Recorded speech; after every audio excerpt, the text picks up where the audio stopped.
While I slept, my life was stripped away. Every room emptied, every memory gone. All because of one mistake I never should have made. Hi everyone, welcome back. If you've ever seen a single lapse spiral into losing everything that mattered, then my story will feel all too familiar.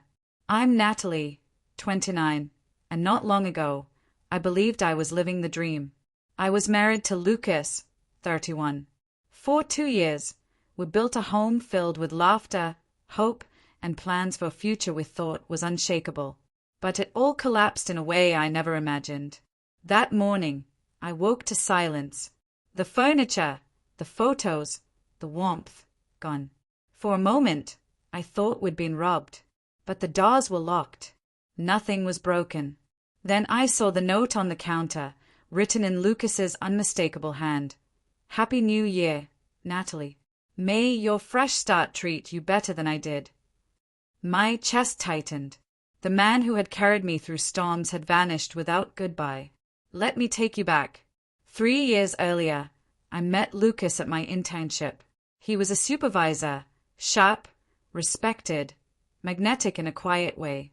I tried to keep things professional, but the chemistry was impossible to ignore. After months of late nights and shared projects, we started dating. 8 whirlwind months later, he proposed in the mountains, just the two of us under falling snow. It felt eternal. We married, and life moved fast. Lucas took a higher-paying job. We bought a bigger house. We dreamed of kids, travel, and building a future.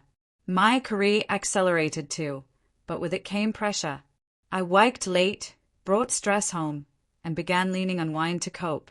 One glass became bottles. Lucas noticed. He tried to help, gently at first, then with urgency. I brushed him off, until one blackout night pushed me into rehab. It was the hardest road I'd ever walked, but Lucas stood by me. Patient, steadfast, the kind of man you pray for. When I returned to work, I was assigned to a new manager, Ethan Carter. Early 40s, energetic, charming. Lucas didn't trust him, said he was manipulative. I called it jealousy. Ethan was engaging, confident, too magnetic for his own good. Soon I was working late beside him.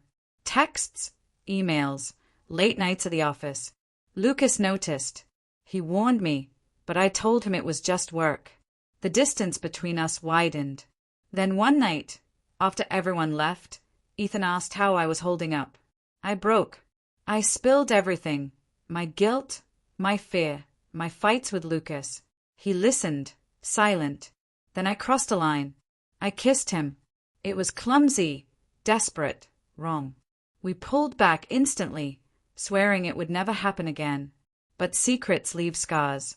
People noticed the way we laughed, the way we looked at each other. Rumors spread. Lucas confronted me. I lied, told him it was gossip.